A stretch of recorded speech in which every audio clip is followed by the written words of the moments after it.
All right, everybody. How long y'all been waiting for?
Thank you.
All right. That was a good call, man. That's great. That's a nice one. Nice call.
play all the same fills at the same time.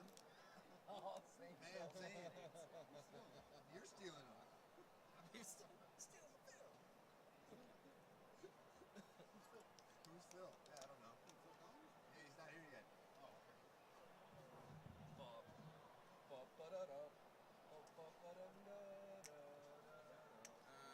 got that one? Should we try it? Dang, dude.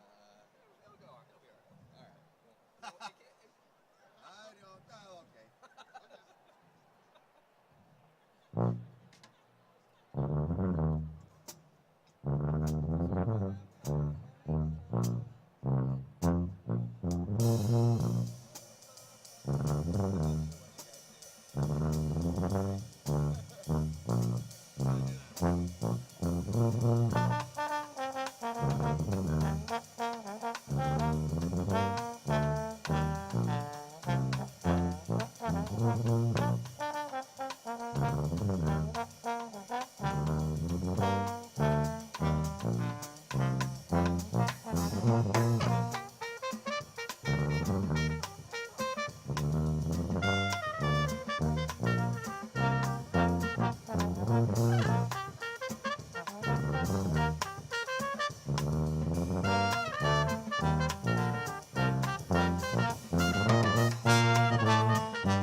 Real close.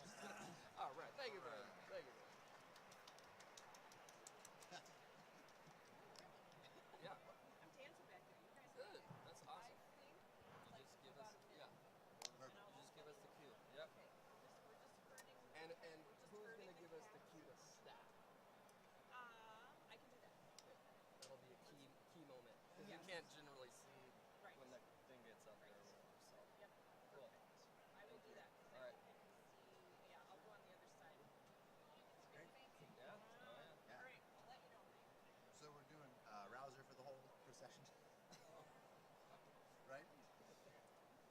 How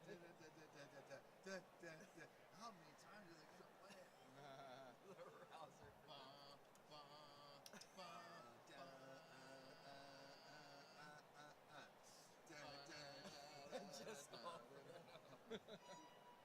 Uh-oh. Somebody brought their air horn. They had to test it. Yeah, oh yeah, it works. That's a good Yeah. All right. Rooting for pomp and circumstance. And I'll just cue back to the DS. I'll just cue back to the DS. Here we go.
everyone please be seated?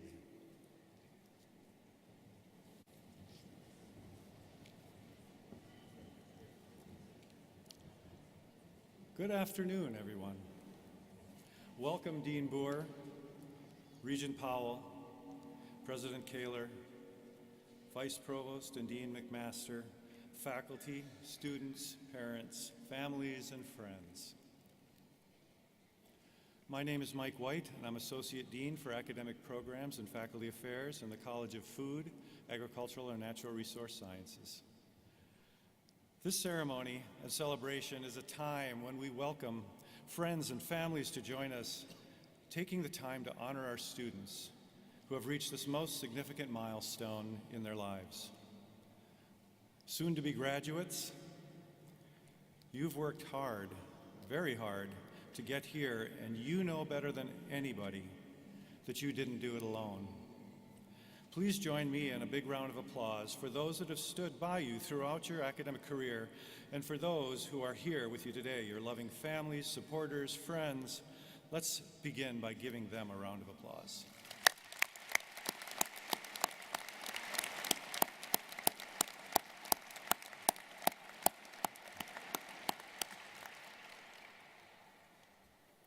Almost graduates. I'm so proud of you. We all are. We hope you know how special you are. You're about to become alums of this great college and university. You've been working hard, sometimes harder than you even thought you could.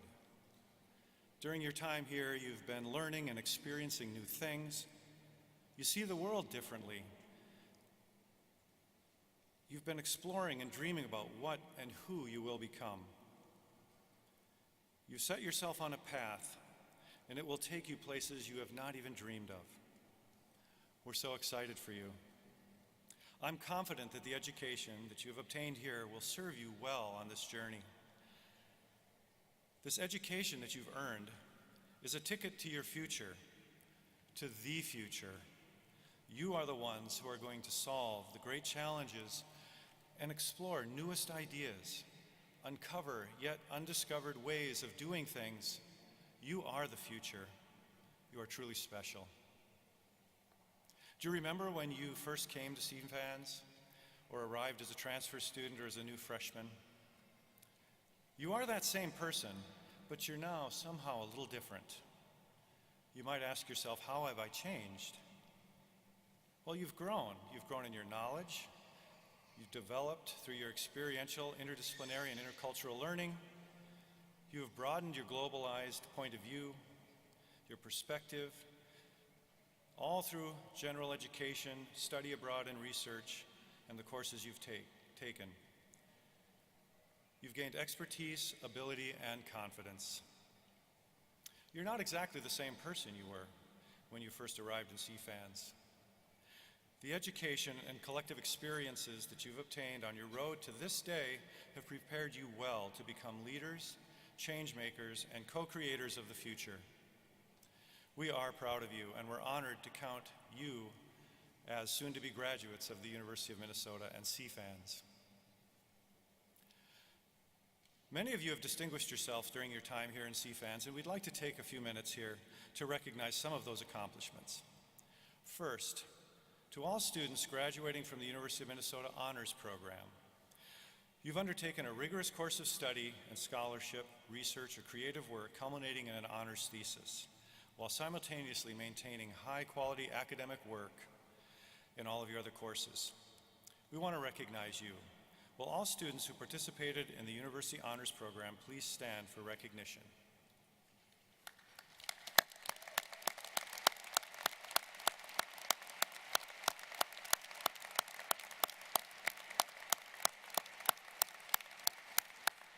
You can be seated.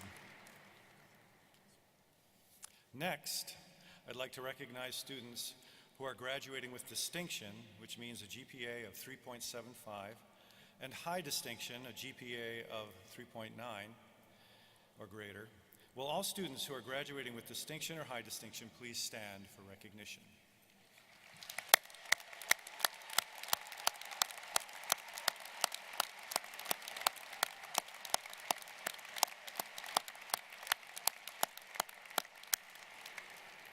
Please be seated. That's awesome. Next, I'd like to recognize students graduating with the Community Engaged Scholar Distinction. These students have completed 9 credits of service learning coursework, at least 400 hours of community service, and a series of reflective pieces. They have also completed an integrative community engagement project that has resulted in creation of a sustainable project for a community or organization. Please stand for recognition.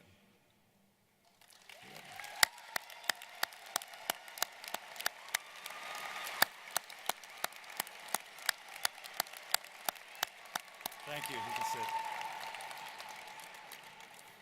And finally, I'd like to recognize the students who have persevered through challenges, shown they are both smarter and tougher than they thought they could be, and who have made this college and university and the world a better place. Will the entire class of 2018 please rise to be recognized?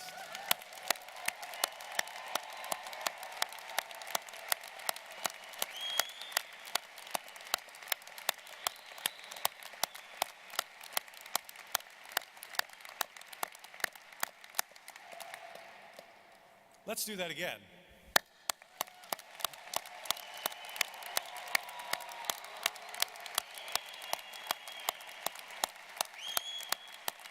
Okay, you can be seated.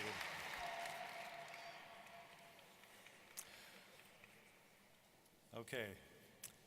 What I'd like to do now is introduce our next speaker. I'd like to introduce Alex Franzen. He's president of our undergraduate student board. Alex grew up in Hastings, Minnesota, and is a rising senior working toward a BS degree, a Bachelor's of Science degree in Fisheries, Wildlife, Conservation Biology with a specialization in Fisheries and Aquatic Sciences. Also with minors in Forest Ecosystem Management and Conservation and Marine Biology. That's a lot, Alex. Alex's involvement on campus includes serving as the 2017-18 president of CFANS Undergraduate Student Board, student co-chair of the CFANS Mentor Program, and several other clubs.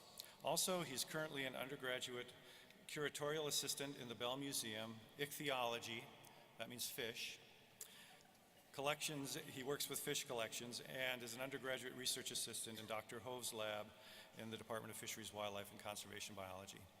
Please help me welcome Alex to the podium.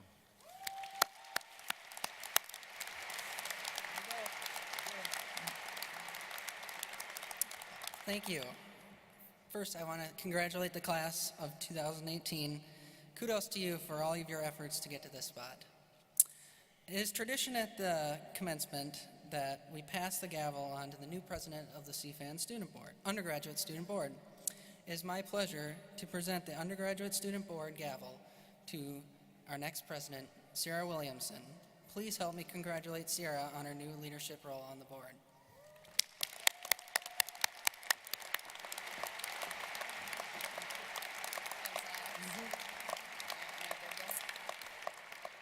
Now, it is my pleasure to announce the 2017-2018 awards for the CFANS faculty and staff.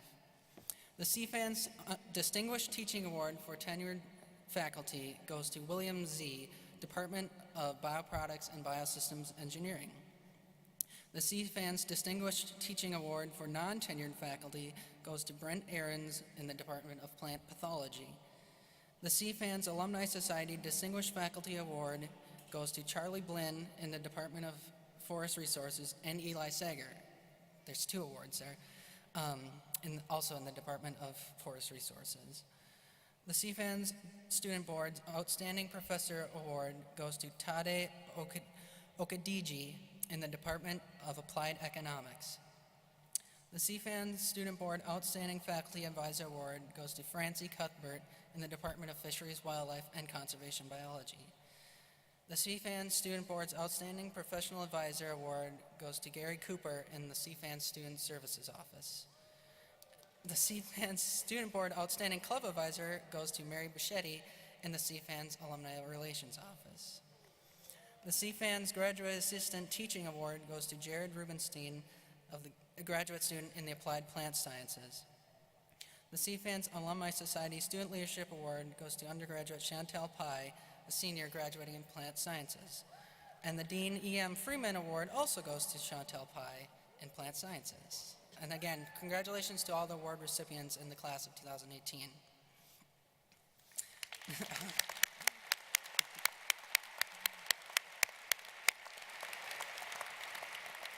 Next, I would like to introduce our next speaker, Alexis Murillo.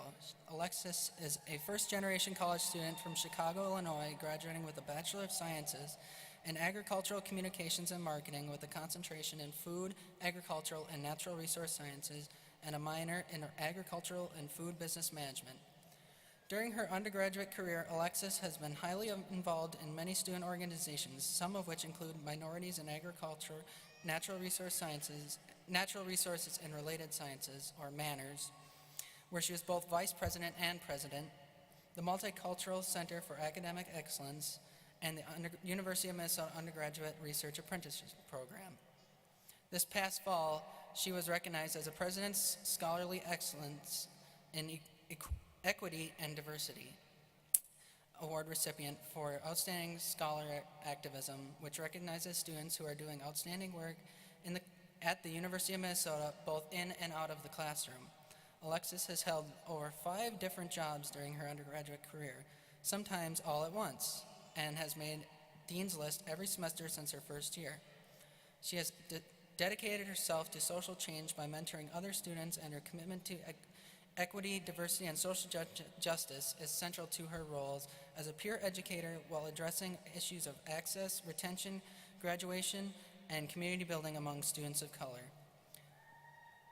Please welcome Alexis to the stage.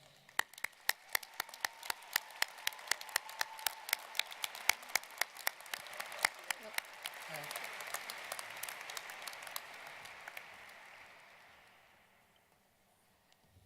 You're probably wondering where I am right now.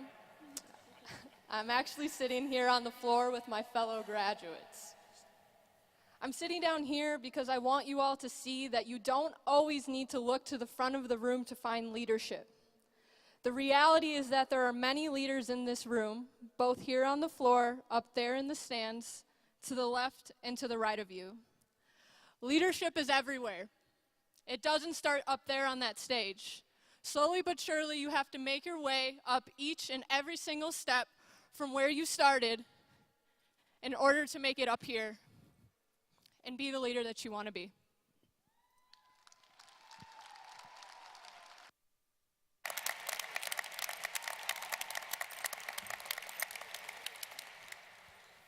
This is pretty cool. So before we begin, I wanted to take a brief moment because I wanted to Snapchat that I'm the commencement speaker. So if we could all scream really quick. Ready? 1, 2, 3. Thank you. That was really cool. I wanted to do that. All right. Good afternoon, U of M faculty and staff, family and friends, mom and dad, class of 2018. It is an absolute honor to be the 2018 CFANS Undergraduate Student Commencement Speaker. Being a first-generation college student of color, I didn't know what to expect when I left everything behind in Chicago and moved here to Minnesota for school. During my first year of college, if you would have told me that I would be graduating an entire semester early and delivering a speech at commencement, I probably would have not believed you. So please bear with me while I take in this moment for a brief sec.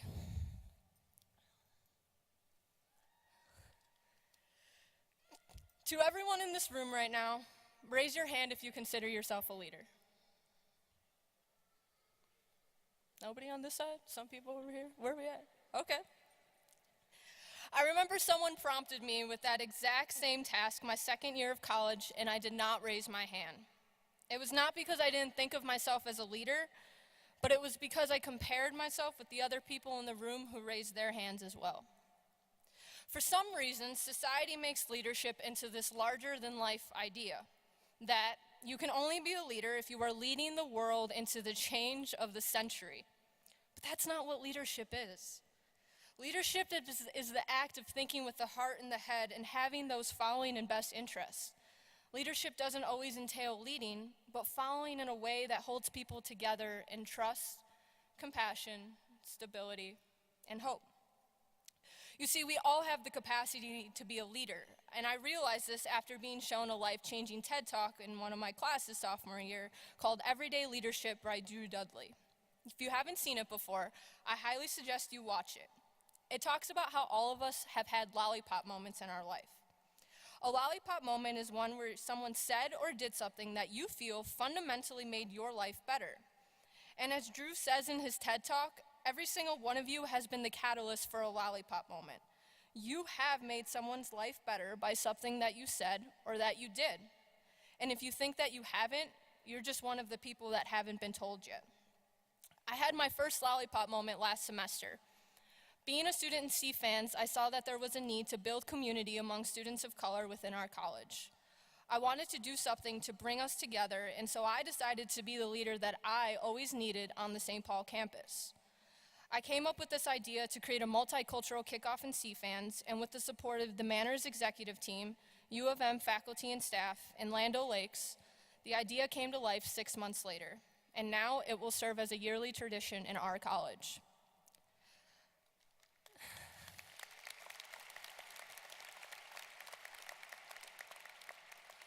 A few months after my event, my CFANS mentee, Patrick, he's somewhere out here, shout out to you, Patrick.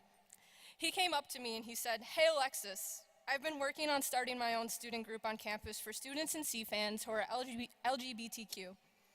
I could not help but smile. I was so happy he was working toward equity, diversity, and inclusion among underrepresented communities in CFANS. That's incredible," I told him. And what he said next is something that I'll never forget. He said, "Well, how could I not be inspired to create change when I have a mentor like you in my life?" I was in awe. I was in awe because being a leader in the lens of diversity, equity, and inclusion was no longer something I was just doing, but that other people were too. And that was a monumental moment in my life when I realized that we all have the tools to bring change to our communities and be the leaders that we always needed. Sometimes, all it takes is one person to start the trend.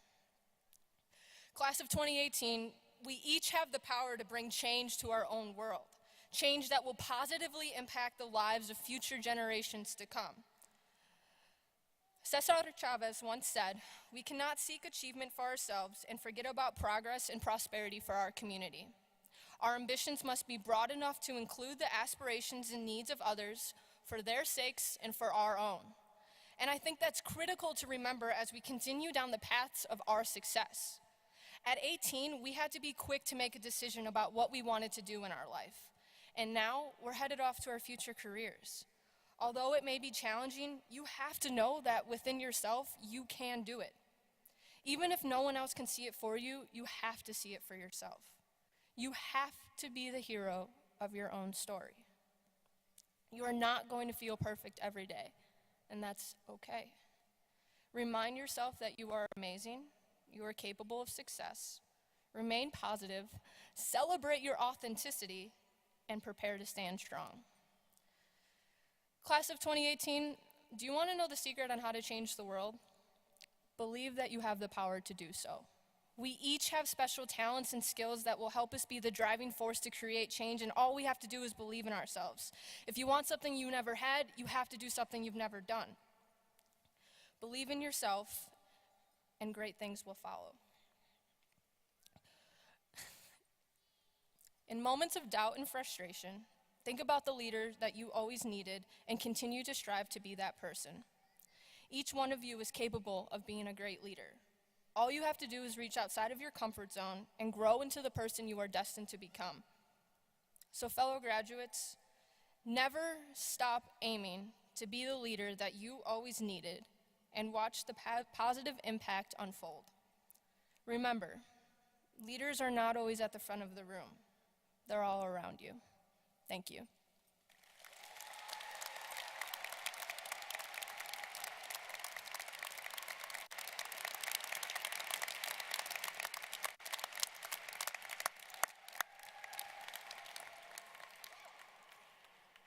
Thank you, Alexis. Very inspirational. And thank you, Alex.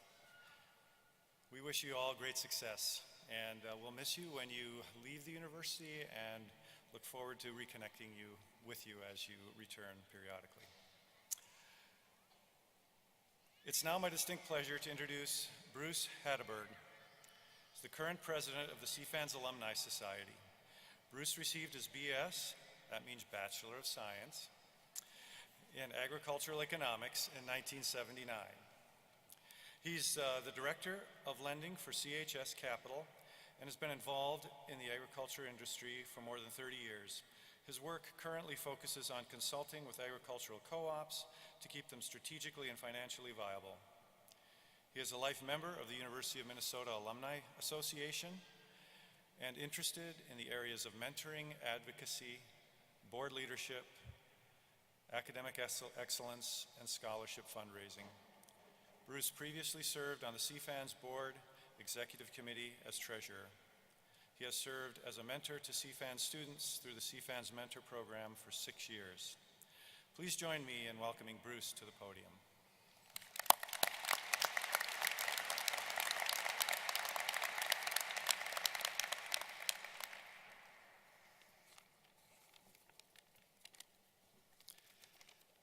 Thank you, Dr. White. Thank you, Dean Burr, President Kaler, Regent Powell. Welcome, family and friends, and most importantly, congratulations to you, the students graduating class of 2018. Let me be the first to welcome you as CFANS alumni.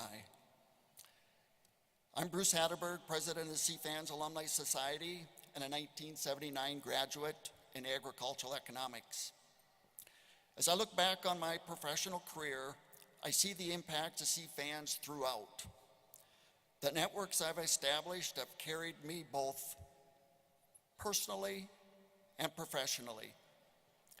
Being a CFANS alum will be a common bond in many relationships throughout your life.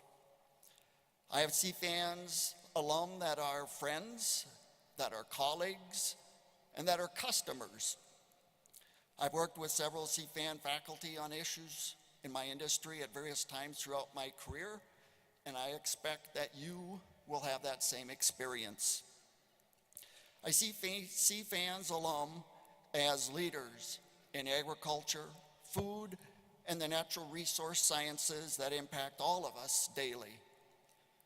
As professionals, meeting a CFANS alum is never a cold call. It is for these reasons that CFANS alum look for opportunities to stay engaged, whether that is for their education, developing a career, or participating in activities that assist in developing tomorrow's leaders. For me, this engagement took root when I first participated in the CFANS Alumni Society Mentor Program. Now, this year I'm completing my 6th year on the board. Our mission, to foster relationships that benefit our college, alumni, students, and friends. Programs that I'm proud of include the Mentor Program, which in its 27th year matched 121 students with alumni and friends of the college, helping them to build their professional networks. Many of you have participated in the program. We have the PEP, our professional engagement program, giving students opportunity to interact with leaders in policy relating to agriculture, food, and natural resources. Last year, we recognized 34 high school juniors with the Norman Borlaug Science Achievement Award. That makes a total of nearly 300 recipients since 2005. This past year, we had 21 students in CFANS that had taken advantage of the scholarship that comes with the award. Speaking of scholarships, the CFANS Alumni Society has raised over $300,000 for scholarships in the last 10 years to support students, including the recently established Alumni Society Graduate Students Development Award. As you begin the next phase of your journey, whether that's continuing your education or developing your professional life, use the networks you've developed during your time at CFANS. Expand these networks as you meet new CFANS alumni. We're eager to hear your stories as you write them and would love to have you share those stories with tomorrow's students by being part of the CFANS Alumni Society. Again, congratulations and thank you.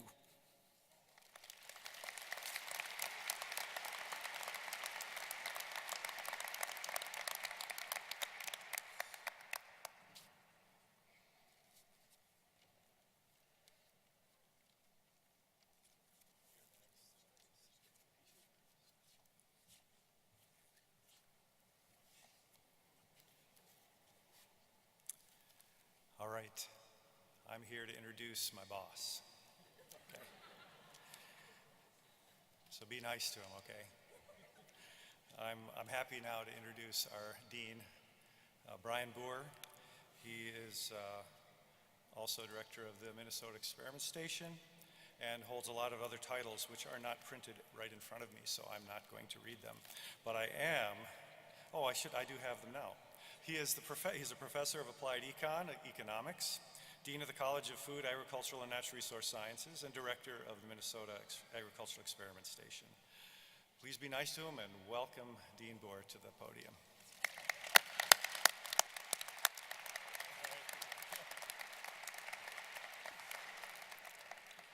Let's thank Associate Dean Mike White for that incredibly compelling introduction. And I also, before I get started here, I have to give a shout out to Alexis, who gave just a phenomenal speech, and that's the way she's lived her entire career here at the University of Minnesota. So Alexis, thank you so much.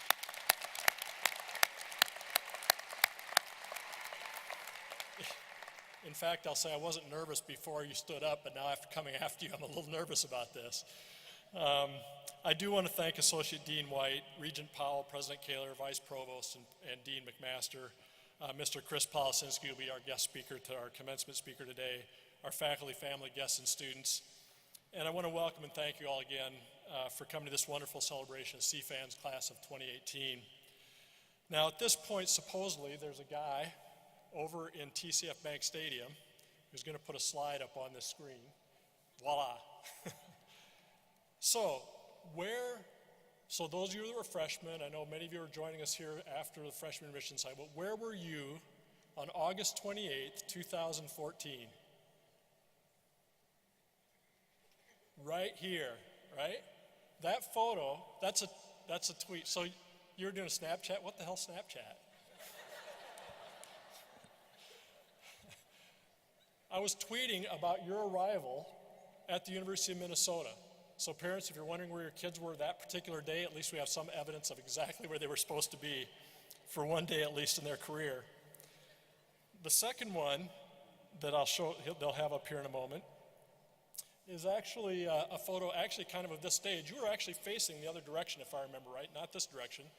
And behind the American flag, so we know President Kaler is a patriot, but that's going a little bit far. But behind the flag is President Kaler giving his talk to you again on August 28th, 2014, when you first arrived. I don't remember what that speech was, President Kaler, but I'm sure it was compelling, as Alexis was. And then this next one that's coming up here, it's hard, so I was gonna comment too that these are a little fuzzy and I apologize, but remember I was using about 2004 technology in 2014. So they're not exactly gonna be crisp photos. But in the front seats there, I can make out a couple students. Kristen Leopold, who I assume is here somewhere. Oh, there she is. And Scott Dingles. Where are you at, Scott? There he is. Now, Scott is an early entrepreneur because and he got through school without a payoff, but before I ever knew him, he sold me a half of lamb because he was growing lambs in Minnesota. He sold me a half a lamb before he ever came to the University of Minnesota. And I told him that was not going to buy a University of Minnesota degree. He'd have to earn it, and I think he probably did. And I said probably. This last one, though, I'll put up there. This is my favorite one. Because how many of you remember that moment? One. But that was the first time you set foot on St. Paul campus in 2014 as you came to, well, not the first time, you'd clearly visited before, but the first time you came to campus in 2014 as a student coming to the University of Minnesota. And I don't know what your memory are, but I do want to congratulate all of you for coming back here in 2018 to graduate. So congratulations.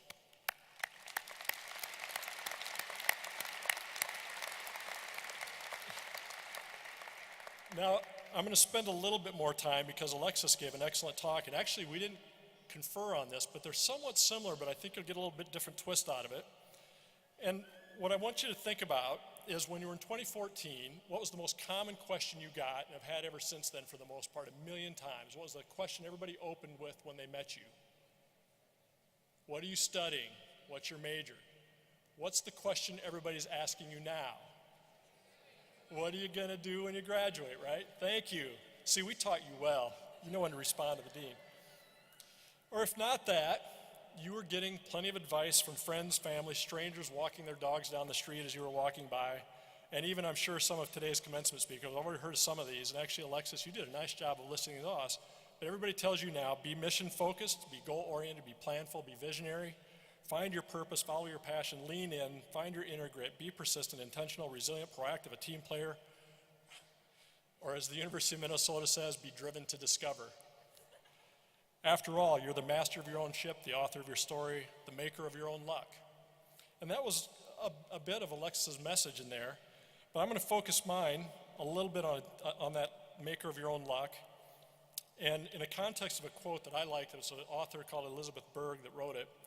And the quote is, serendipity is just intention unmasked.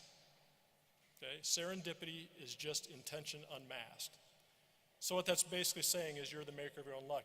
If you use your intentions, you're going to go far and be a leader and all the things that Alexa was talking about.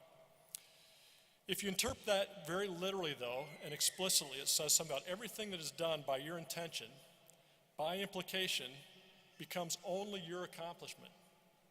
Okay? It becomes only your accomplishment. And I hope by now, with the support of your friends, and Alexis was talking about all the mentors she'd had and the people she's mentoring, that none of your accomplishments were your own accomplishments. They were the result of your family, your friends, your fellow students, and others you worked with.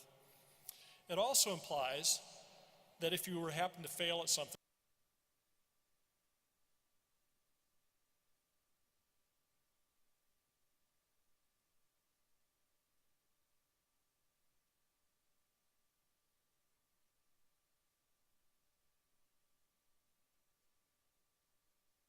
you will find new paths forward from that. Either way, those kinds of comments, I think, are a lot to put on new graduates in a year of great uncertainty in the world in 2018. So I'm going to suggest a slightly different quote. I'm going to take a twist on it, and I'm going to say serendipity is often masquerading as intention. Okay, so serendipity is often masquerading as intention. And I want to use that selfie is still on the screen. I'm going to use that as an example. And it's going to be participatory now. So get ready, get your arms limbered up or whatever you have to do. That might have turned the screen because I was raising my hand to get the turn that shouldn't turn it. But how many of you think that on August 28th, 2014, I intentionally took that selfie, planning to be here May 11th, 2018, talking about that selfie and centering my comments on it? How many of you think I was actually thinking about that my intention was to do that? Raise your hands. Oh, a couple of people raise their hands. Anybody back here raise their hands? Sure, I'll raise my hand for you. A couple raise their hands? Okay, yeah. I had to prompt them a little bit to get that going. For those that had your hands raised, thank you for raising your hands to affirm that I am a brilliant, visionary, driven, long-run thinker and incredibly intentional. I would disagree, but you described it so clearly in thinking that. For those who didn't raise your hands, clearly you had the right impression that I'm not that intentional, I'm not really that brilliant, I'm not that visionary, and actually you're kind of mean. In truth, my only intention that day, my only singular intention, was that you would follow at CFANS Dean for the rest of your career. How many of you followed? Yeah. Notice there are 13 likes on that tweet. President Trump has nothing on me. So,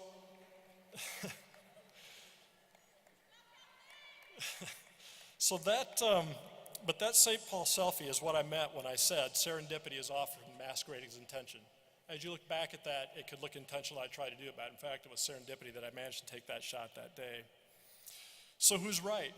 You know, the advisors that compel you, and I won't say they're necessarily wrong, to be driven, to discover new things, to be intentional, to be planful, to do all those things as leadership requires?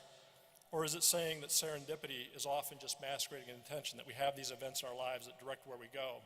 And how do we do that well as well? Is it just wrong, or am I wrong? And I think if the people on this stage, in fact, and your parents and family up here have had a bit more experience, and my experience has been that the advice of intentionality being credited for success is the vision moving forward. Intentionality requires that driven attitude, that idea of making a plan and carrying it forward. Your situation here today is in that perspective and confirmed, and often though it's confirmed by the more continuous thread of intention linked to accomplishment. But those same experienced, successful, wise people that are here, whom time has smoothed the edges of intention, will confess that we all adapted intentions to what we learned through serendipity. Myself, I've told this story, I think when you were that first day, I would imagine that I went to school to become a veterinarian. And then President Kaler will be disappointed in this, but I took organic chemistry and became an economist. And there are a lot of economists today that were once upon a time chemical engineers. My intention was to do that, but serendipity took me in a different direction, and clearly I've amounted to a little bit of something, maybe nothing too great, but something that took me in a different direction. Going forward from your perspective, it all looks like intentionality. But as you look back from our perspective, we'll recognize the serendipity that shaped a lot of what we do. And that was the idea of taking this selfie. I want to be clear though, as I close this, that make no mistake, intentionality and planning, the leadership skills that Alexis talked about are critically important, because serendipity alone is just drifting. But make serendipity a part of your intentions. Be open to diversity, be open to experiences, be open to service, and be open to ideas that are different than your own. Most importantly, recognize that the greatest gift of serendipity are all the people you have and will cross your path. Many, if not most, of your accomplished intentions would not happen without them. So be open to serendipity. Ultimately, serendipity brings life to your intentions.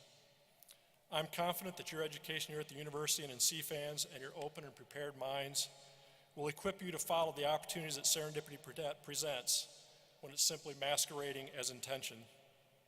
I want to wish you all the best of serendipity and intentions to the class of 2018.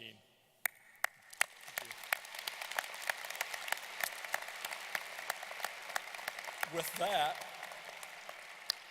Alexis, I'm going to invite you to join me up here for just a second. I hope just a second. It'll take me about as much time as it takes to walk up here to get a tweet going. You can help me with that. Thank you. Or will you Snapchat at the same time? Okay, great. So Can I grab it? You want me to grab my phone? No, you're fine. Okay. Come on over here. We're gonna do a selfie of the class.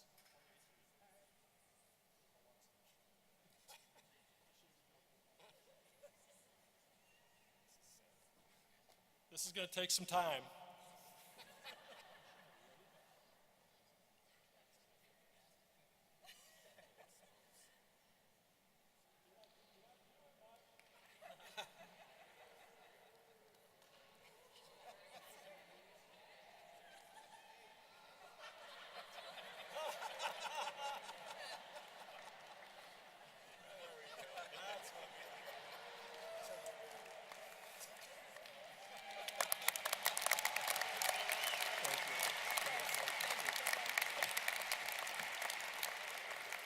If that didn't make my point of that talk, nothing else will.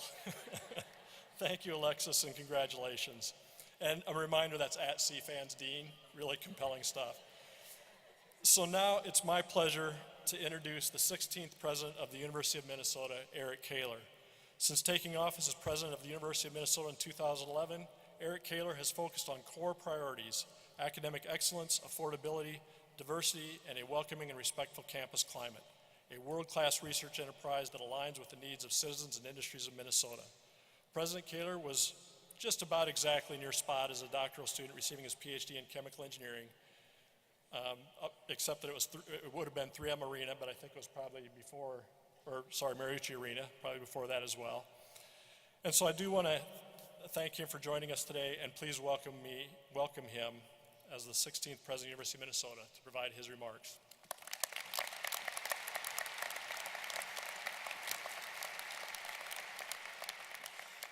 Thank you, Dean Boer, and I'm really glad to be here to be able to assure you that the Dean is a much more accomplished and sophisticated academic leader than he is a photographer, so you can be assured. So much of what we do at the university is about partnerships.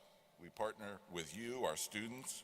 We partner with communities across our state through our research, our outreach, and our extension. And we partner with the state's wonderful corporate citizens who understand the synergies we help to create. And with graduates like you, we build the state and nation's talent force. And with faculty like we have in CFANS, we promote the discoveries and inquiry we need to help our industry partners advance and society move forward. For CFANS and our university, there are few partners as engaged, as strategic, and as generous as Land O'Lakes, and few business leaders in our state who advocate for our university as passionately as Land O'Lakes President and CEO Chris Polisinski. From athletics to our Carlson School to CFANS, Land O'Lakes, under Chris's leadership, has pledged $25 million to support our students. And Chris does it in a hands-on way. Annually, he speaks in a video to our incoming first-year students during Welcome Week and lets them know that about 20% of all Land O'Lakes employees are U-grads, and telling them he wants our newest students to work for him too. I think it's a pretty cool way to recruit the best and brightest of young talent. And 5 years ago at a legislative hearing at the university's request, he helped launch an innovative research partnership with the state at a critical moment. He testified on our behalf, and I'm convinced his words of support pushed our $35 million Men Drive program across the finish line. He heads a $14 billion a year multinational cooperative, which has doubled in revenue under his leadership, and he is truly a thought leader in Minnesota's trademark food and agribusiness sector. You can read more about him on page 26 of your program, but now it's my pleasure to introduce a great friend of CFANS, a great friend of the university and our students, and a great friend of mine, Chris Polisinski.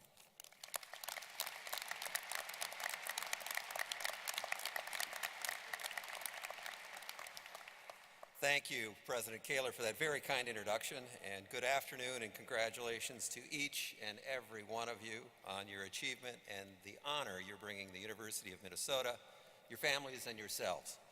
I'm truly honored to share this day with you. I'm also honored, as the President said, to be here at the University of Minnesota, an institution that I admire so much and that Land O'Lakes, the company I work for, values so deeply. Now, some of you may be saying to yourself, however, what's the President and CEO of Land O'Lakes doing here? Isn't he the butter guy?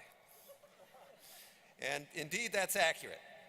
Many people do think of Land O'Lakes as a butter company, and that's how we were started. We were started right here in the Upper Midwest in 1921 by a group of Upper Midwest dairy farmers who produced a very high-quality product, butter, from sweet cream, but they wanted Land O'Lakes to aggregate that supply and do things better than they could in selling that product to the marketplace. What most people don't know is those same farmers, just a few years later, said that was a remarkable success. What if you aggregated our demand and you bought things for us better than we could, again, as individual farmers? We formed a feed division and later a crop inputs division, seed, crop protection, and crop nutrients. Now, if you turn the clock forward nearly 100 years, that's our company. We're still farmer-owned, and our major businesses are Land O'Lakes Dairy Foods, Purina Animal Nutrition, and Winfield United Crop Inputs. As President Kaler said, we've grown quite a bit. We're now one of the largest food and agricultural companies in the world, with sales in the billions and businesses in the United States and more than 40 countries. Now, that's all interesting background, but what's relevant for today's comment is that we're one of the few firms that truly does see the food and agricultural industry from the farm to the marketplace. If you add to that we see that industry value chain through the eyes of our farmers every day, that gives us a unique point of view. Now, I want to be clear. I don't think we're any better than many of the other great companies in the agricultural and food industry. They just tend to see a very narrow slice of that value chain. We see the entire value chain. And what do we see from that perch? Well, three things. In short, opportunity, challenge, and obligation. So first, the opportunity. You're about to enter what I believe is the greatest growth industry of our time, one in which you'll all have the opportunity to have great careers. Here's the math. Between now and 2050, global population is going to grow from around 7 billion to over 10 billion. Add to that the fact that there's a growing middle class, primarily in Africa and Asia, and the first thing that people do with a little extra income is improve their diets. When you combine a growing population with a growing middle class, it means that we're going to have to increase the amount of food we provide that population by somewhere near 70% between now and 2050. Now think about that. Between the time you'll go from sitting there as graduates to standing where I am giving a commencement comment somewhere, we're going to have to nearly double food production. That's a great growth opportunity, one of which you're hitching your career to. The grand challenge, we're going to have to do this with very limited resources. At most, we've got 12% more arable land on the planet, and in reality, we can only bring about half of that into production. We also project that demand for water is going to dramatically outstrip supply in that same time period. Now, you can debate these numbers some, but the clear conclusion is that we're going to have to grow a lot more food with very limited resources.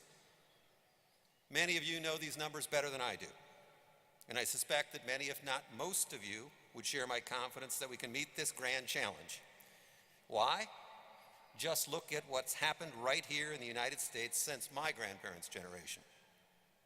Since the 1930s, our total U.S. agricultural output is up roughly 250%, while the amount of all inputs is flat. And in our most productive crops, like corn, output is up 6.5 times on 13% fewer acres. There are a lot of other examples I could cite, but they all have the same punchline. We can grow more with less. We have done it, we are doing it, and we can do it in the future. Farmers have realized this amazing productivity story. And by the way, it's also an amazing sustainability story by relentlessly adopting modern business practices on those farms.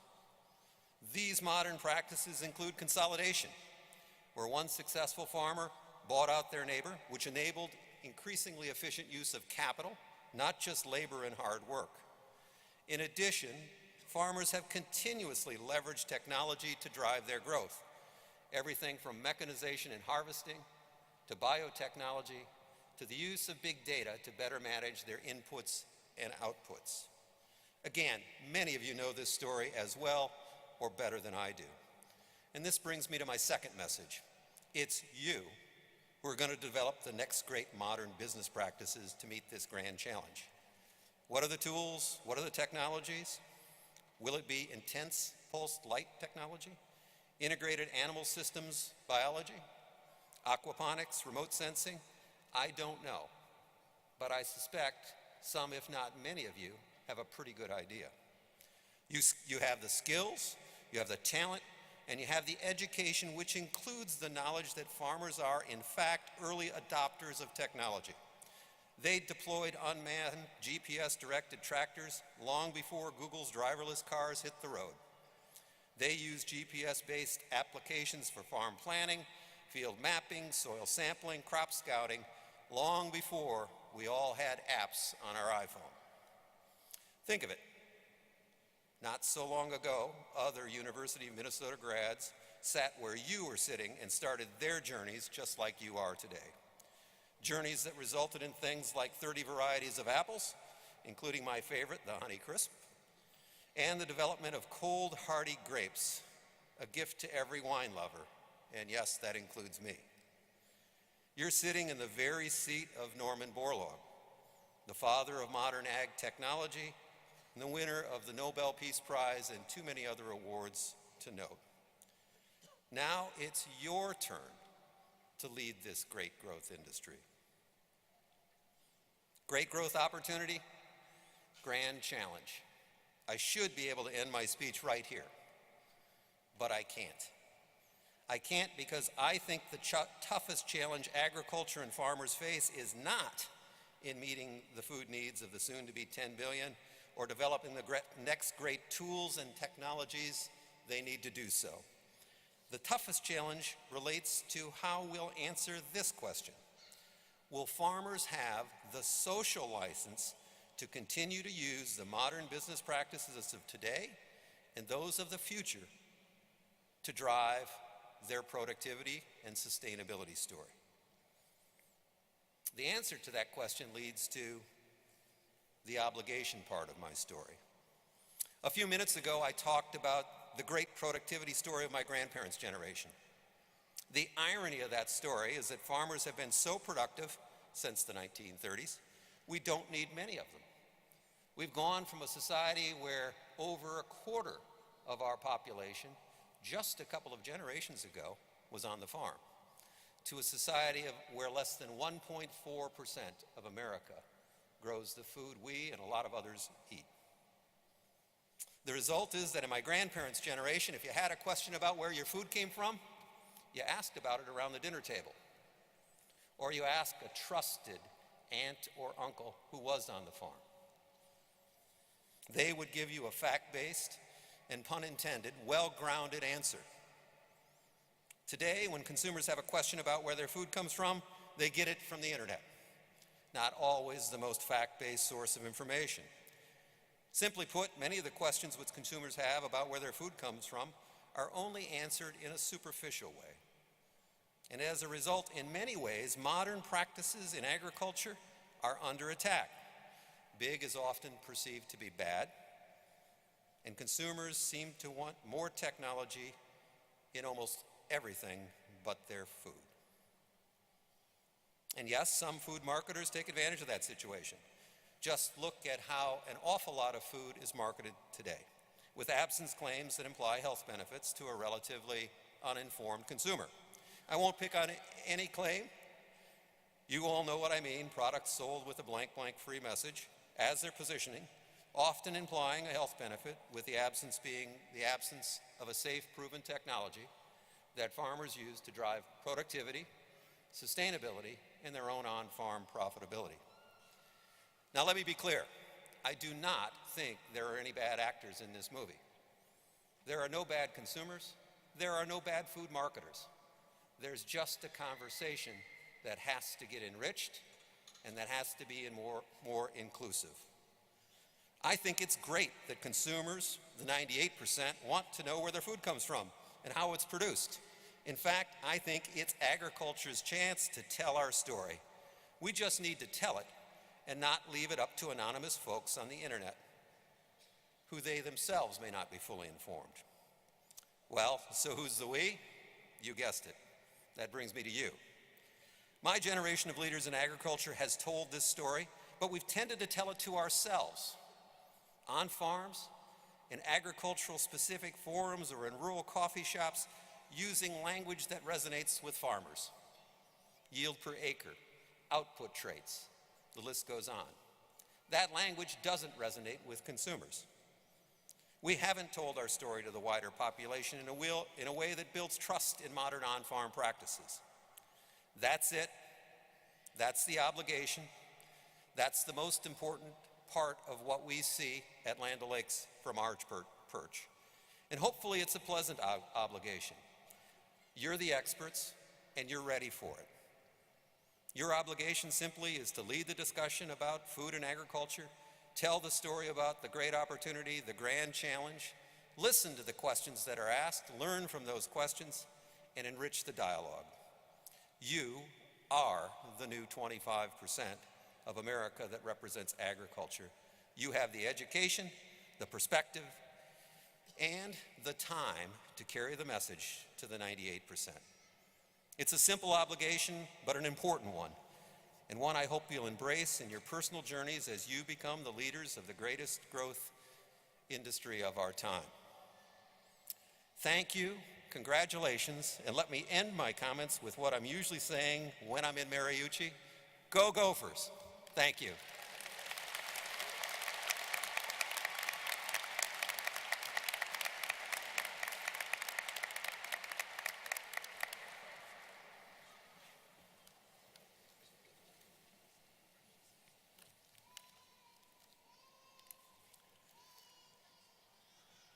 Wow, that's a lot to think about.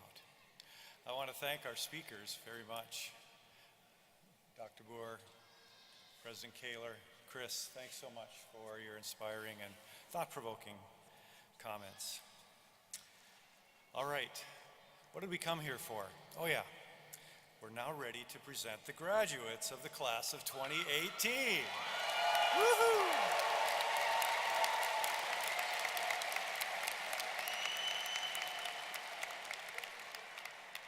Been looking forward to this. So what we're going to do is we'll present the graduates by major in alphabetical order. We'll read their names as they cross the stage for congratulations and to receive their diploma cover. There's no diploma in there, I'm sorry, that's coming later. The graduates will then return to their seats. So normally what I'm supposed to say right now is, ask you guys, hold your applause to the end so we can congratulate everybody. But these are your wonderful students, our wonderful students that are graduating from the University of Minnesota College of Food, Agricultural, and Natural Resource Sciences. So please feel free to cheer and all that good stuff for your student. But try to keep it short. We want to hear everybody's name and give everybody their chance. Bill Ganslin, the Director of Student Services, and Mary Bichetti, the Director of our Alumni and Constituent Relations, will be reading the names of this year's graduates. And now it's my distinct honor to present the graduates of the class of 2018.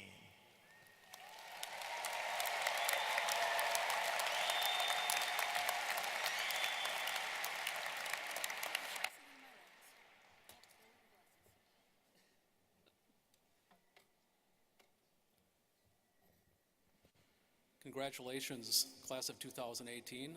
Bill Ganslin, Director of Student Services. I am one of the speakers to introduce our graduates and represent the undergraduate experiences you had. And Mary represents Director of Alumni Relations in the transition to you all as new alumni.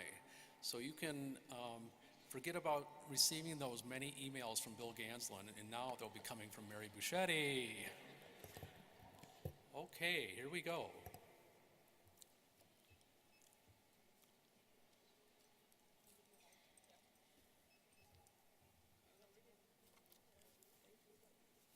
Representing the Agricultural and Communication and Marketing major, Rebecca Swenson.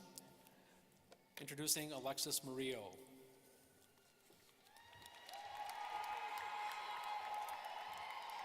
Ellen Swanson.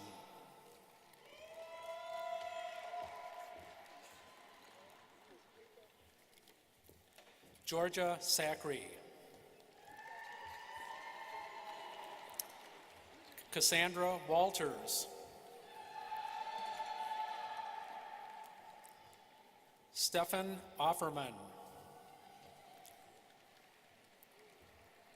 Brandon Zudima. Austin Schultz. Randy Rabine. Joseph Jory. Rachel Engel. Emma Penzenstadler.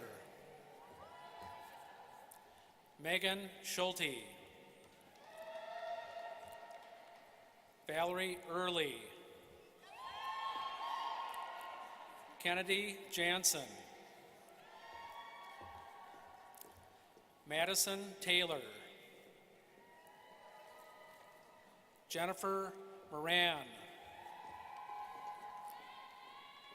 Ellen Sheehan. Marguerite Larson. Alexis Larson. Zachary Schumacher. Kristen Leopold. Brianka Bussert. Savannah Williams.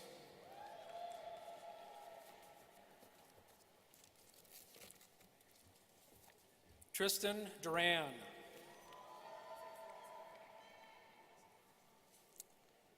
That concludes the agricultural and marketing major. Now representing the agricultural education major, Brad Greiman, major coordinator. Tammy Middendorf.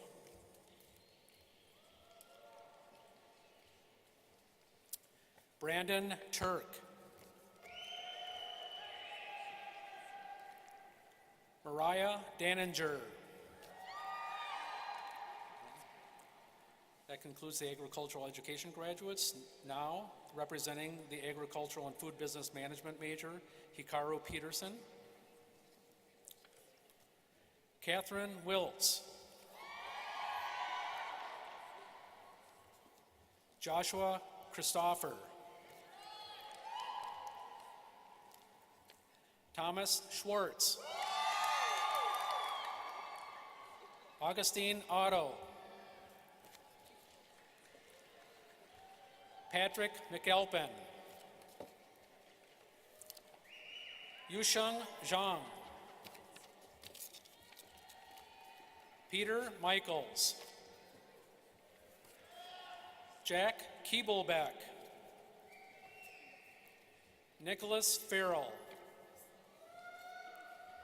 Aaron Farley. Guste Sidlauskate. Kanta Nakatusaka. Palma Kaposhi. Irina Hare. Ankbayar Batbayar. Han Lung Shuk. Munkbayar Batsakan. Dalton Struck. Theodore Schaefer. Lumeng Yen. Yang Li.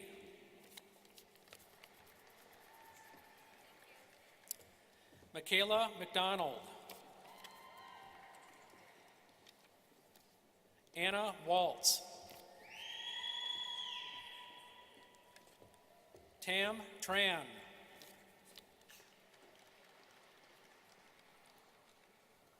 Andrew Sprang. Stephen Johnson. Daniel Beckius.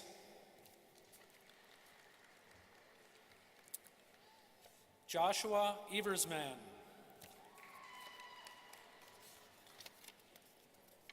Andrew McDonough.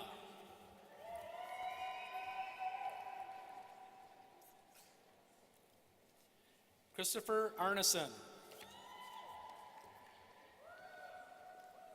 Rocco Yapello. Riley Isaacson. That concludes the Ag Food Business Management majors. Now representing the Animal Science major, Anthony Sikora.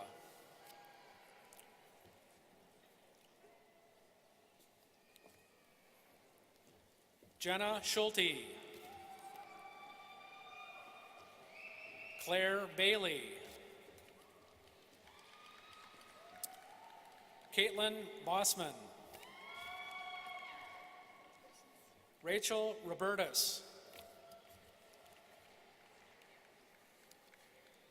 Cameron Gallenberg. Kelsey Noyes. Ryan Schlesinger. Emily Hutchins Peterson. Alexandra Holmdahl. Catherine Fox. Hannah Schlumberger. Lee Bang. Samantha Key. Victoria Kenny.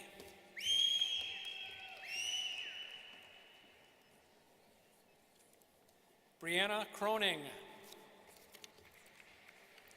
Aaron Farley.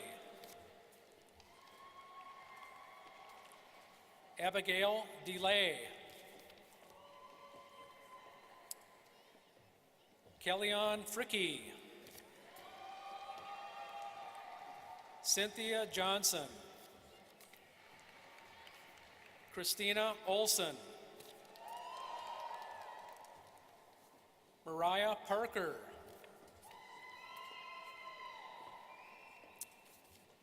Madeline Lindahl. Chua View. Madeline Decora. Andrew Shack. Anita Fraser. Kelsey Nygaard.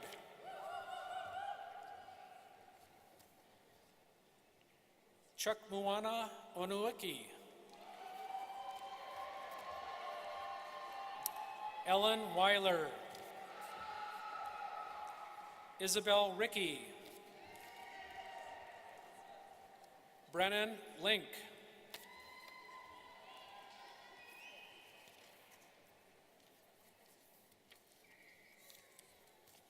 Christian Moses.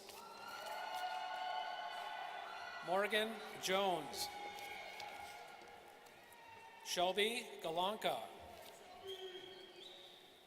Andrea Ludenbach. Mariah Huberty. Svetlana Slobodyan. Eric John Nis de Jesus. Kelsey Stewart. Kathleen Zuna. Jason Langley. Scott Dingles. Jonathan Nelson. Austin Schmidt. Gabriella Sorg. Ethan Dado. Trent Dado. Laura Jensen.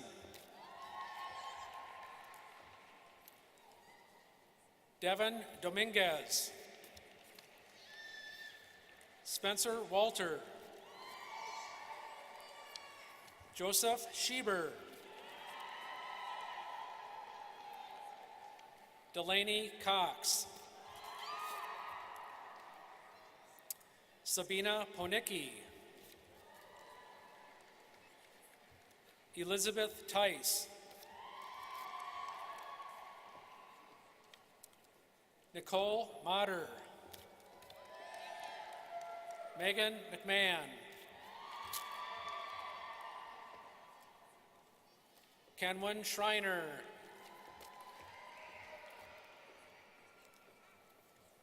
McKenna Adler.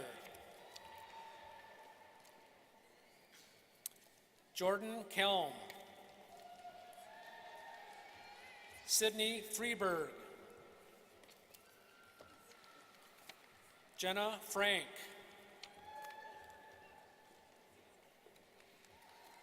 Sophia Shooter. Gabrielle Langenfeld. Kayla Bang. Sarah Traub. Casey Butorak. Victoria Balinson. Zoe Han. Danielle Behrens.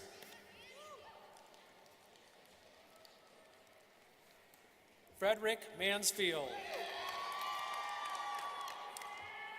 Blaine Knudsen.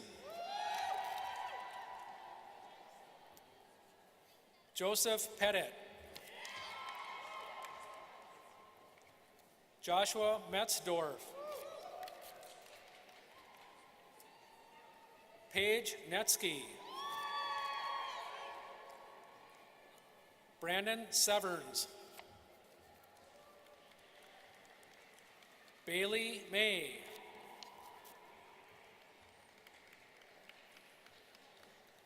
Andrea Sitko. Adrienne Strohmeyer.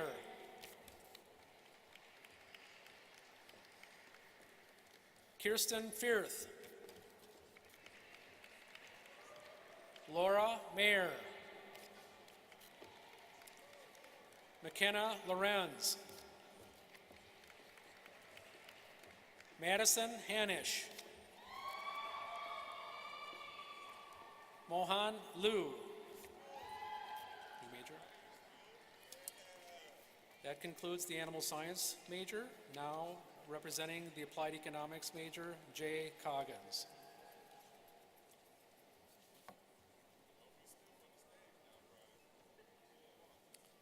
Julian Huff. Brian Smith. Samuel Renner. Alexander Clark.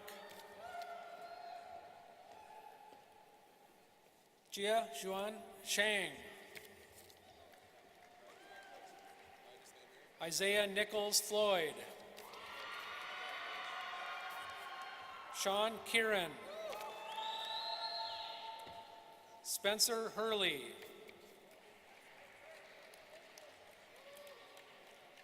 Mackenzie Caesar. Sarah Dunaway. Thomas Plant. Brett Eisensee. Blake Reese. Lauren Beckman. Jean Bart.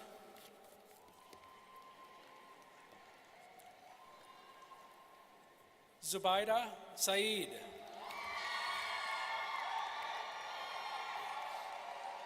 Bhavesh Biswanath. Kenhu Ryu.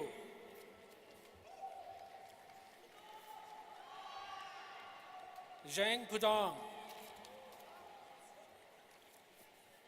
Harrison Zhao.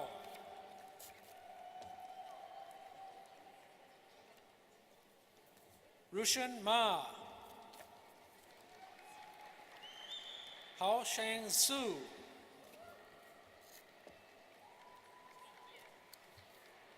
Zhaoyang Liu. Welcome. Sheldy Zhou.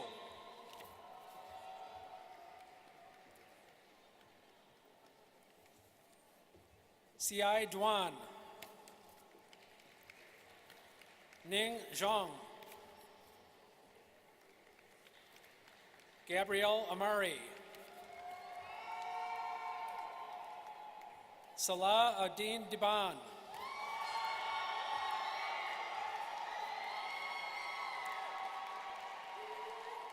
Muhammad Iggy. Saeed Masturji. Amir Piran. Jonathan Dow. Ahmed Isaac. Nukes Osman. Kendra Youngquist. David Zhuang.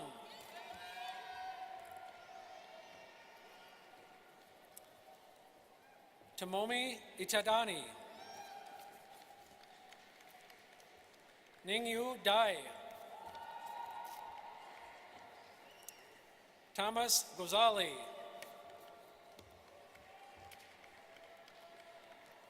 Carl Sheppers.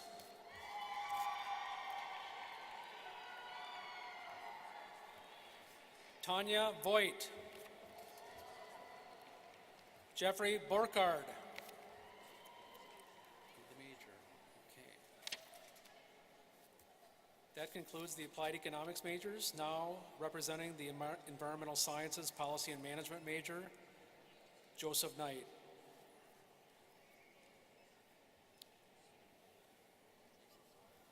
Jacob Schaefer. Karsten Leonardson. Craig Santafani.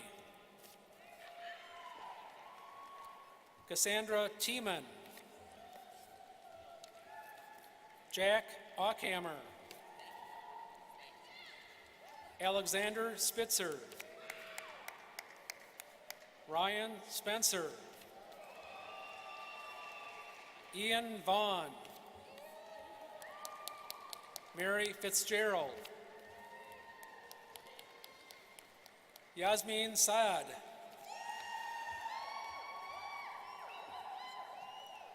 Kimberly White. Grace Bloom. Wesley Marchand. Marcel Mickelson. Joshua Oberlander. Yuning Zhu.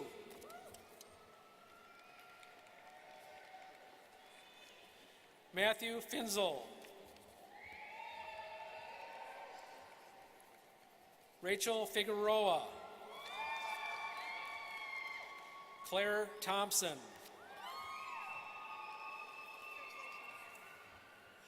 Linda Zhang. Sabrina Schonkweiler.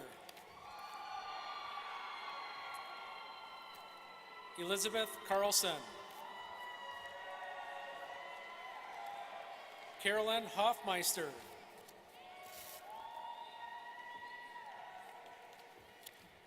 Ekaterina Vorokhobova. Tessa Bilo. Paige Adams. Mark Hool. Martin Mitchell. Kaylee Hall. Madeline Reed.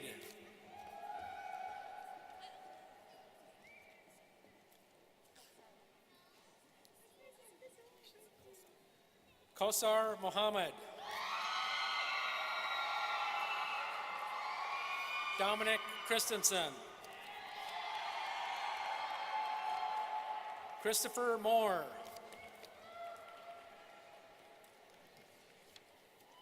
Wesley Whitfield. Anna Nelson. Grace Prinz.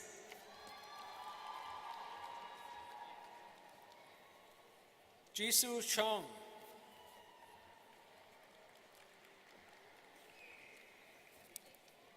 Iziti Beniti Ibrahim.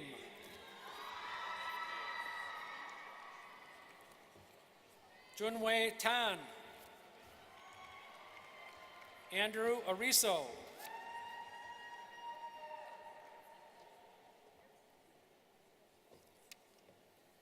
Di Zhu. Devin Brody.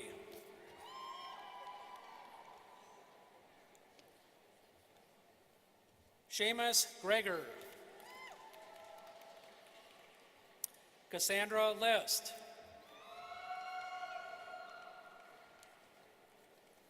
Leo Rubenstein. Taylor Patel. Monica Mann. Lauren Schultz. Abigail Prue. Kevin Monaco. That concludes the Environmental Sciences Policy and Management major. And I'm going to turn it over to Mary Buschetti to read the second half of the names.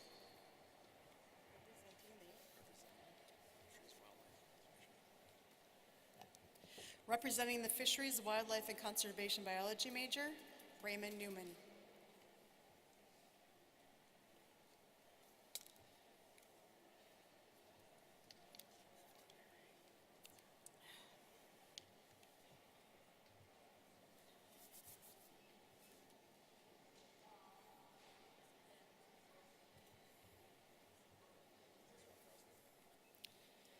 Jordan Rothers.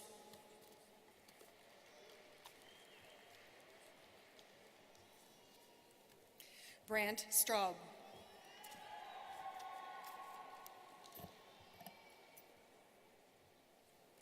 Daniel Summers.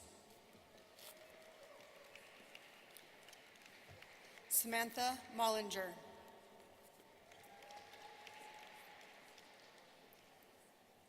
Emily Newman. Matthew Gilkay.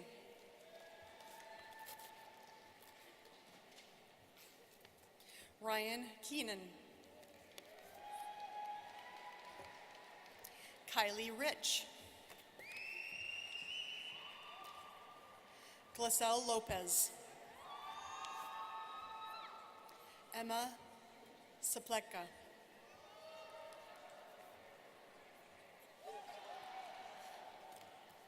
Hannah Shuguru. Elizabeth Thomas.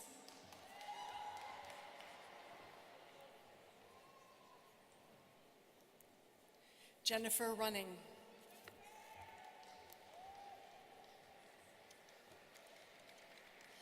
Nicole Biaggi.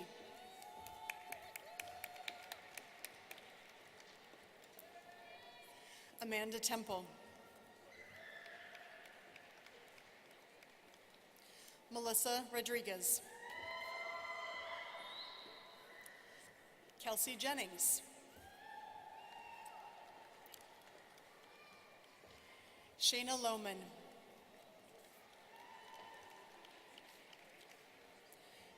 Brianna Burke. Catherine Mullen. Serena Haskin. Danielle Brown.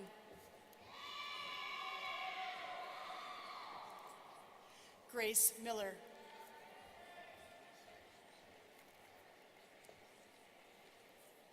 Leah Vaughn.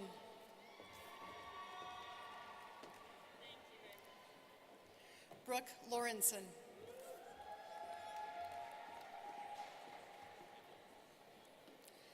Alec Felton.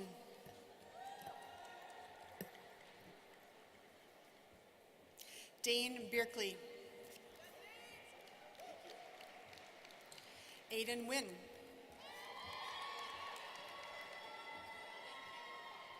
Sarah Witt.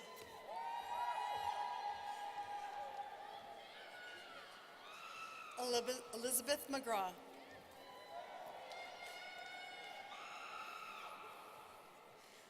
Leah Mowry. Elizabeth West.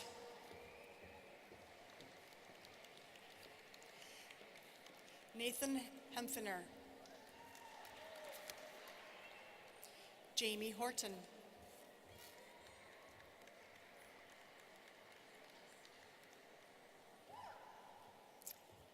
Trisha Sharma. That concludes the Fisheries, Wildlife, and Conservation Biology major. Representing Food Science, Pam Ismail.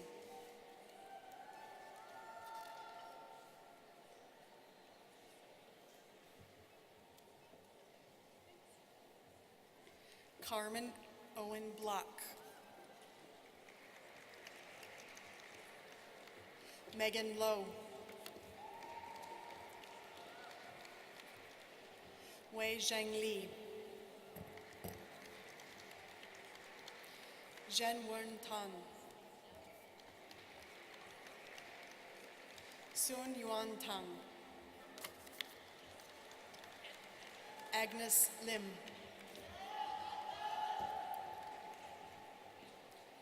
Aaron Teasel.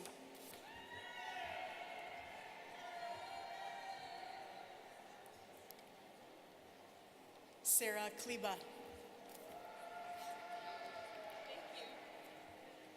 Mallory Goggins. Brad Yenser. Walter Malakowski. Sophia Williams. Sarah Chow. Tiffany Rule.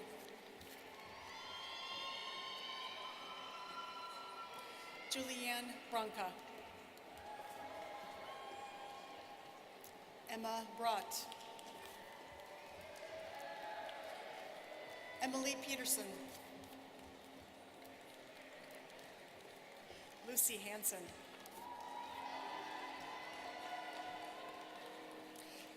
Allison Bodensteiner.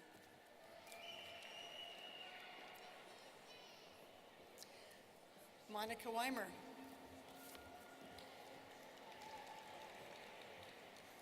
Bailey Larson.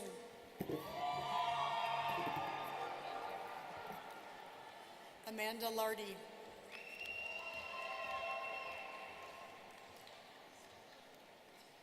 Sarawad Potipimpamnon. Nyan Win. Makia Amin.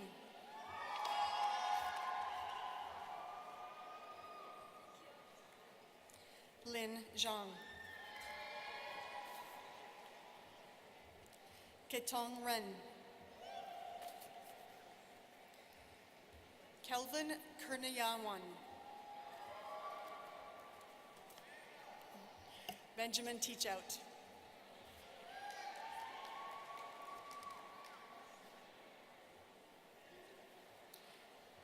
Eric Rossheim.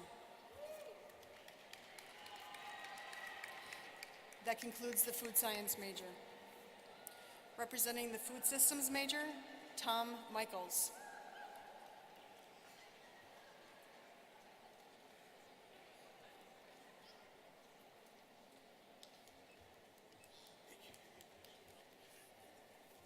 Griffin Buell.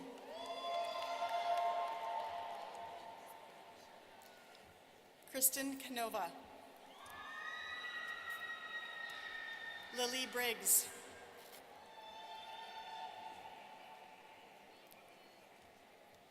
Yua Wu. Thomas Jennings. Rachel Wood. Melanie Hecht. Melissa Trent. Emily Swanson.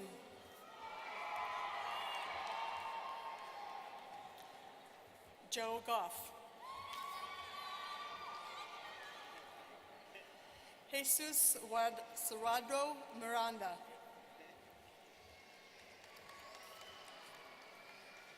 That concludes the food systems major. Representing forest and natural resource management, Rebecca Montgomery.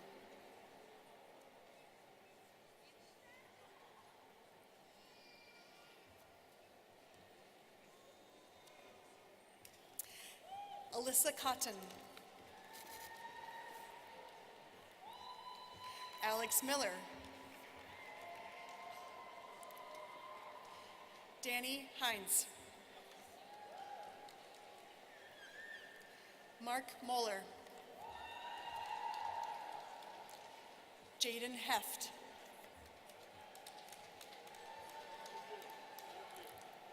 Thomas McCollins. Eric Vincent. Joshua Wyrens.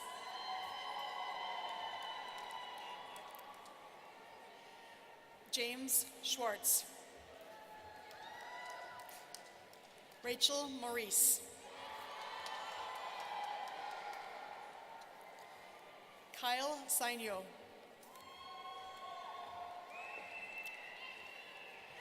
Kirsten Rosenberger.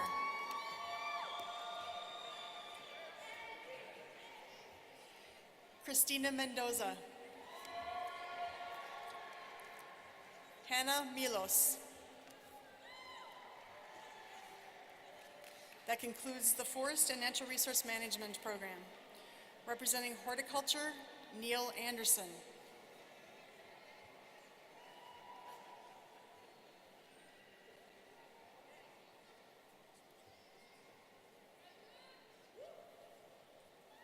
Andrew Heiserman. That concludes the horticulture major.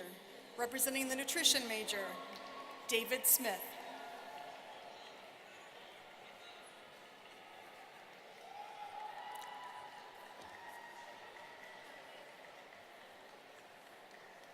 Aidao Salad.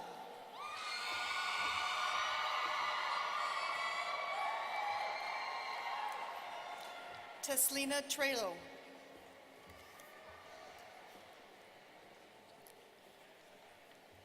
Hanan Karia. Mariama Farah.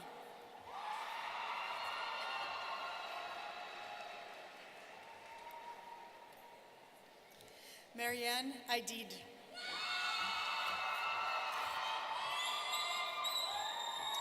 Priscilla Odami.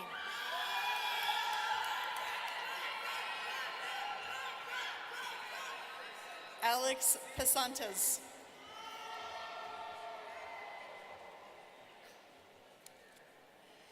Kareem Ansari.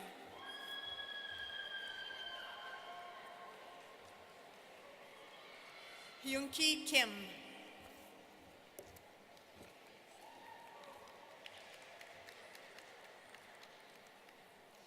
Min Huang Lee.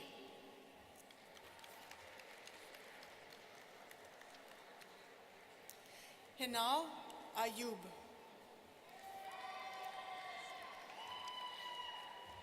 Madison Even. Haley Griffiths. Catherine Howell. Rachel Teltester. Courtney Fisher.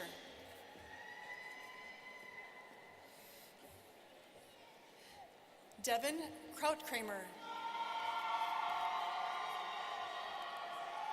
Anna Bishop. Elizabeth Fee.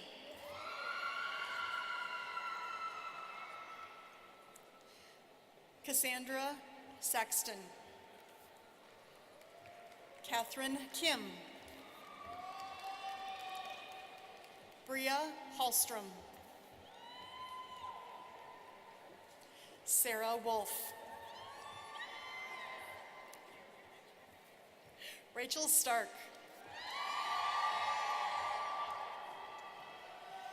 Marissa Dosdell. Elena Velarde. Taya Brown. Megan Goodman.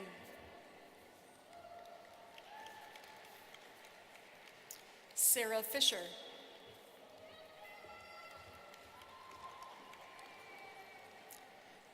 Lydia Courier. Mariana Swanson. Julia Tanzer.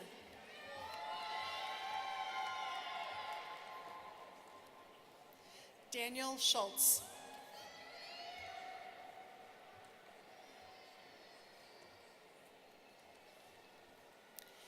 Marielle Roque.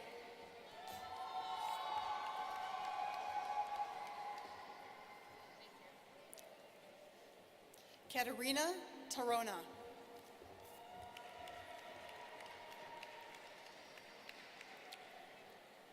Emily Diekman.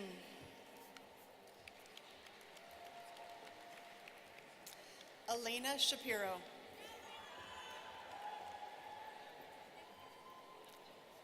Yue Zhong.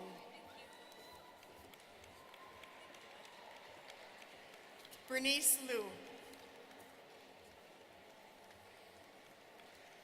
Caitlin Mosier.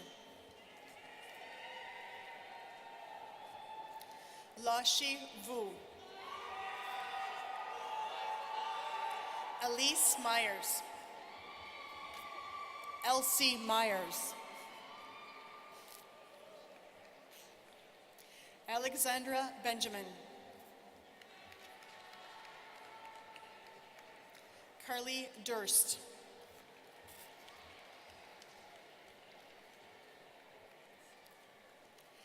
Abby Hauser.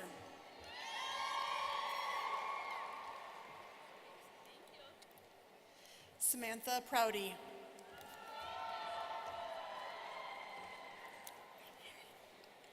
Kelly Adams.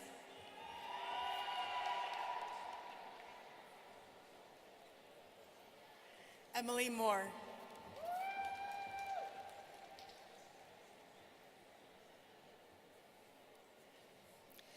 Alexis Guttormson.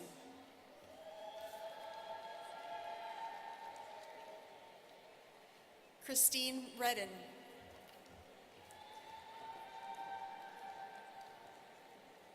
Katie Cecilia Johansson.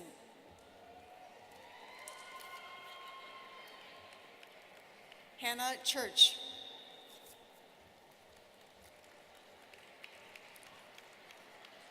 Carly Filmoni.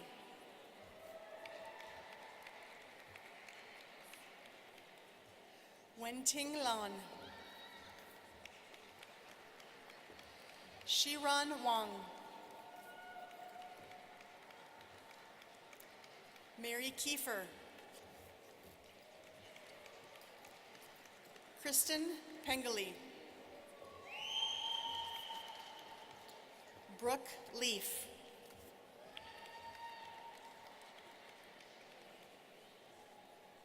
Michaela Goal.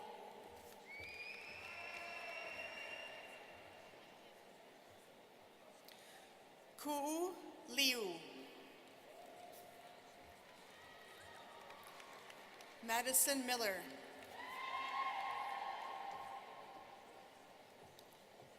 Catherine Buckentine.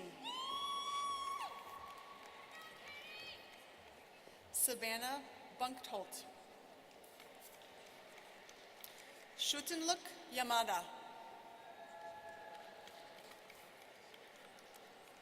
Abby Linseth.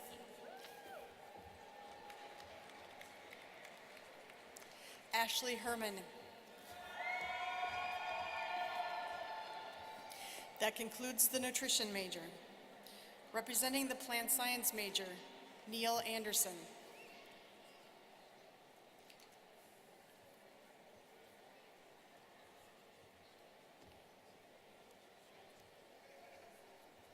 Hans Butterman. Thomasina Rothkrotz Nosi. Matt Johnson.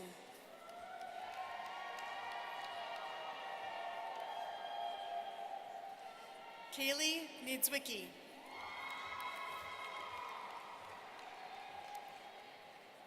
Ellen Gedke. James Gardner. Jared Gam. Stefan Swenson. Haley Ortmeyer Clark. Matthew Holland.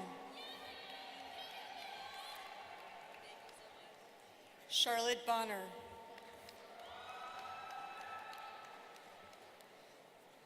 Anna Aukus. David Tork.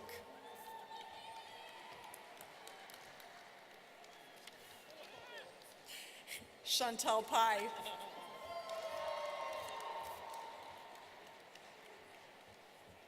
Eric Branch. Julia Otten. Molly Anderson. Sean Marshall.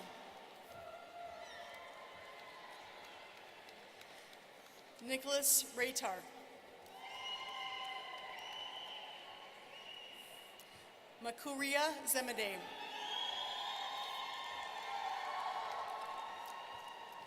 Jacob Merzen.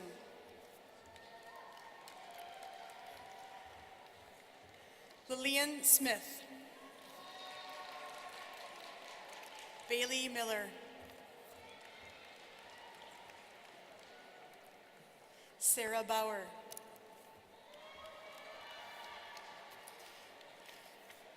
That concludes the plant science major. Representing Sustainable Systems Management, Jason Hill.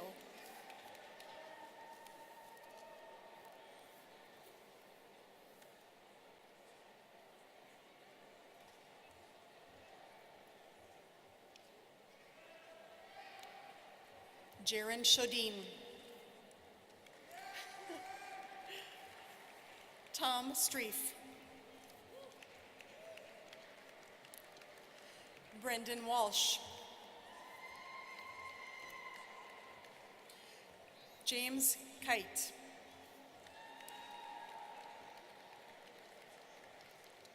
William Larson.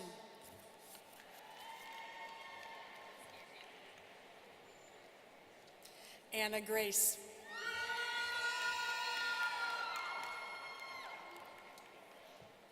Ming Sum Chu.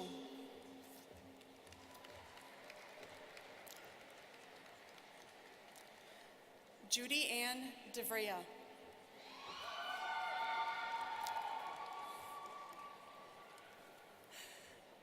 Manette Solog.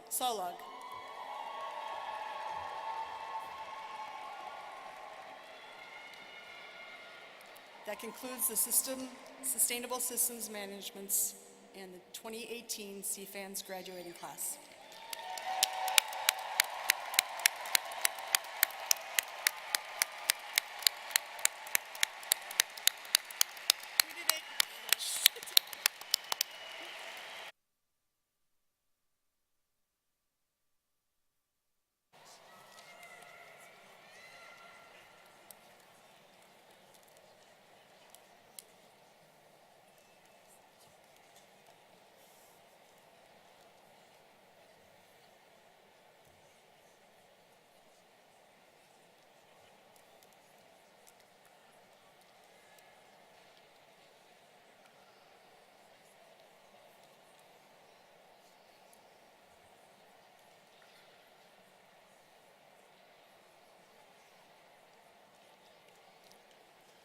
That was fantastic.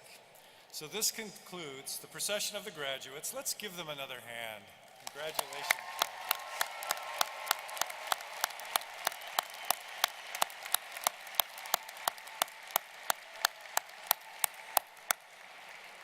Well done, class of 2018.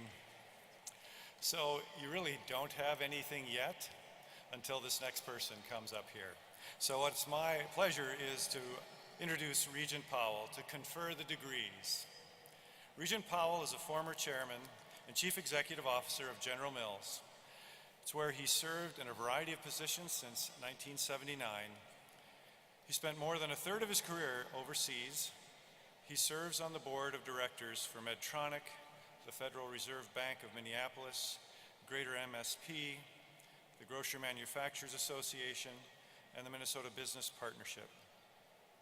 Regent Powell received a Bachelor of Arts degree in biology from Harvard and an MBA from Stanford University. Please join me in welcoming Regent Powell to the podium.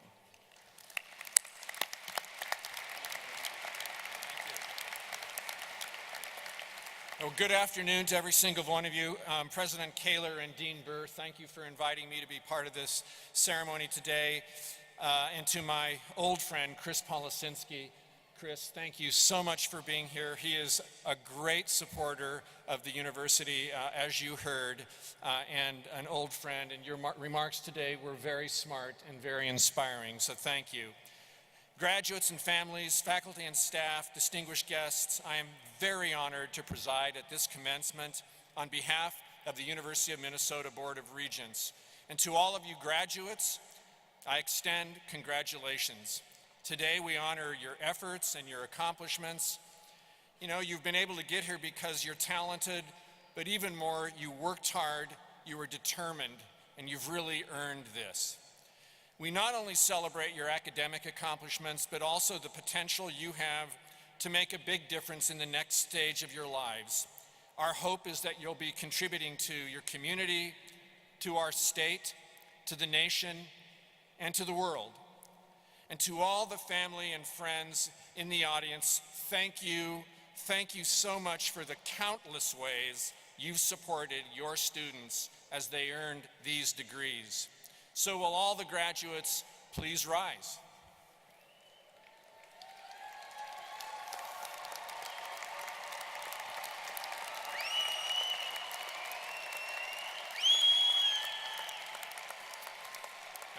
Okay, not quite yet. I've got to do my job. Upon the recommendation of the faculty and by the authority of the regents, I now confer upon you the degree for which you have qualified. Congratulations.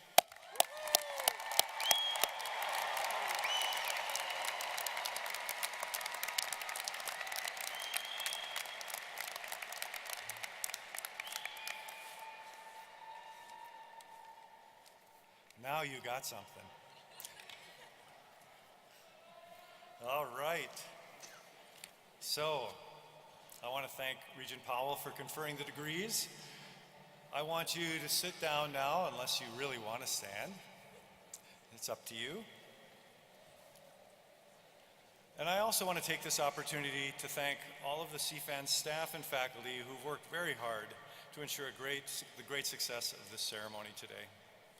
Especially, I want to thank Karen Sprengler, Brianna Berg, yes, Karen, Brianna, Bill Ganslin, and the Commencement Committee for their many efforts in organizing this great event. I hope you agree this has been fantastic. I also want to recognize our musicians, Adam Rossmiller, Scott Agster, Eric Ebling, and Reed Kennedy. So let's give them a round of applause. Thank you, guys.